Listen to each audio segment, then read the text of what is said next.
Good morning children.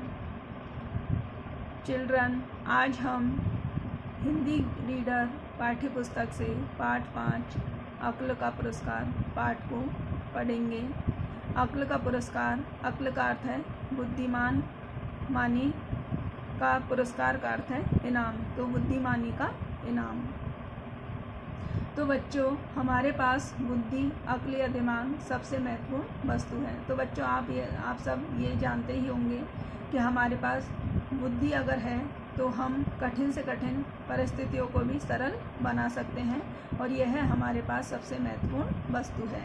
तो आइए बच्चों, बुद्धिमानी से या बुद्धिमानी का पुरस्कार, इस कहानी को हम पढ़ते हैं।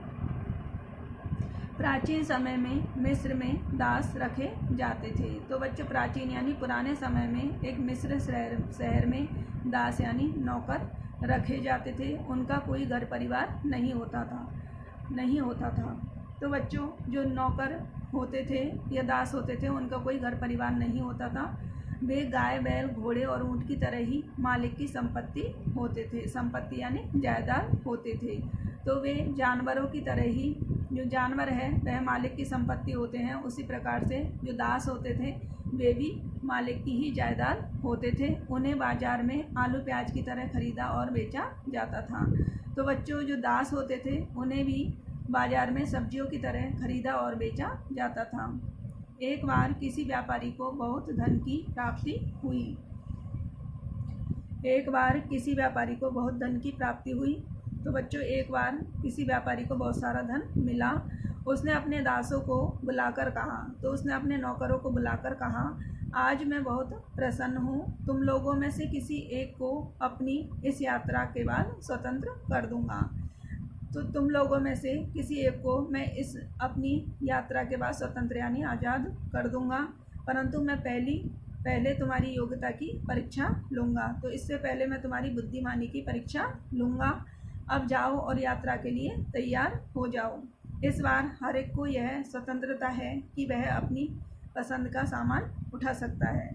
तो बच्चों, वह व्यापारी जब यात्रा के लिए जा रहा था तो उसने कहा कि इस यात्रा पर यह स्वतंत्रता है सभी को कि वह जो प्रत्येक व्यक्ति है वह अपना प्रत्येक दास है वह अपना सामान अपनी पसंद से उठा सकता है।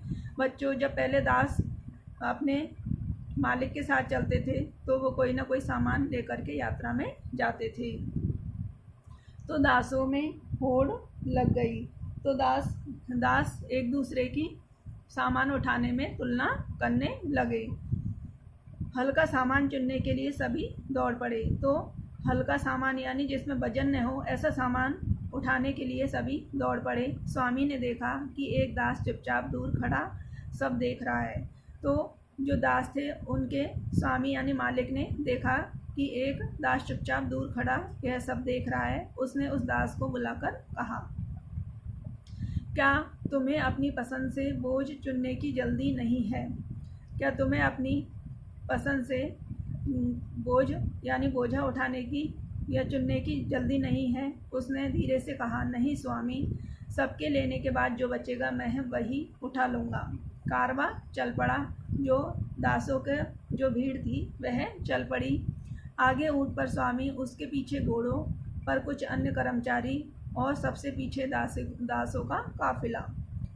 तो सबसे पहले बच्चों, जब वो यात्रा पर निकले तो वहाँ पर आगे ऊँट पर स्वामी था यानी उनका दासों का मालिक, उसके पीछे घोड़ों पर कुछ अन्य कर्मचारी थे और उसके पीछे दासों का काफिला था। सिर पर भारी बोझ उठाकर धीरे धीरे चल रहा था। जो दास यानी नौकर थे वे सिर पर सामान उठाकर धीरे धीरे चल रहे थे।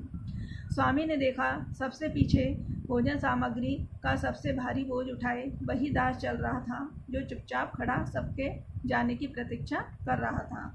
तो जो दास थे उनके मालिक ने देखा कि सबसे पीछे वही दास चल रहा था जो चुपचाप वहाँ पर खड़ा हुआ था, लोगों को सामान उठाता हुआ देख रहा था। तो उस दास ने भोजन सामग्री का सबसे भारी बोझ उठाए था। यात्रा के अंतिम दिन वही गुलाम खाली हाथ हंसता हुआ सबसे आगे आगे चल रहा था। स्वामी ने उसे बुलाया और पूछा, तुम्हारा बोझ कहाँ है?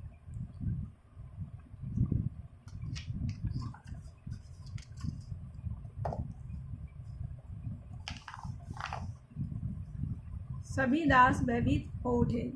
जब बच्चों यात्रा का अंतिम दिन था और वह दास खाली हाथ चल रहा था, तो स्वामी ने उस दास को यानी नौकर को अपने पास बुलाया और कहा, तुम्हारा सामान कहाँ है। तो इतना कहने पर सभी दास यानी जो और नौकर थे वह भयभीत यानी डर गए कि अब तो इसे बहुत कठोर दंड मिलेगा, कि अब इससे बहुत कठोर सज़ा मिलेगी।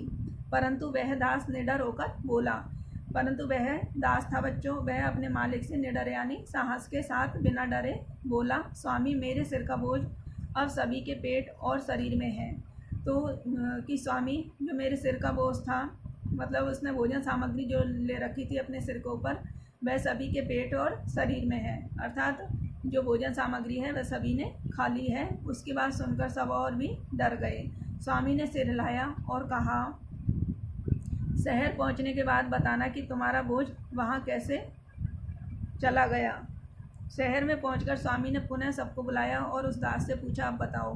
दास ने कहा, स्वामी जब सबने चुन चुन कर हल्का बोझ उठाना चाहा, मैं जानता था कि सबसे भारी बोझ भोजन सामग्री का है और जो कोई नहीं उठाएगा, परंतु यह किसी ने नहीं सोचा कि भोजन वाला भार प्रतिदिन कम होता जाएगा।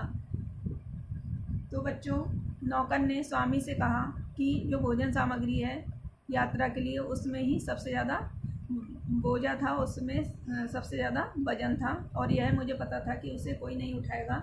पर यह भी मुझे समझदारी थी कि भोजन सामग्री जैसे जैसे रास्ते में सभी चलते जाएंगे और भोजन सामग्री सभी लोग खाएंगे तो वह कम होती जाएगी। किसी ने नहीं सोचा कि भोजन वाला भार प्रतिदिन कम होता जाएगा, क्योंकि जितना भोजन सब लोग कर लेंगे उतना ही भार घटेगा। इस तरह यात्रा के अंतिम दिन मेरे पास बिल्कुल बोझ नहीं रहा। तो बच्चों, यात्रा के अंतिम दिन सभी ने जब सारी भोजन सामग्री ख़त्म हो गई तो उस दास के पास कुछ भी नहीं बचा, कोई बोझ नहीं रहा। वह भोजन पेट में गया और शरीर में मिलकर ताकत बना, इसलिए मैंने वह बात कही थी। तो बच्चों, भोजन पेट में जाने के बाद हमारे शरीर को ताकत देता है, काम करने की ताकत देता है।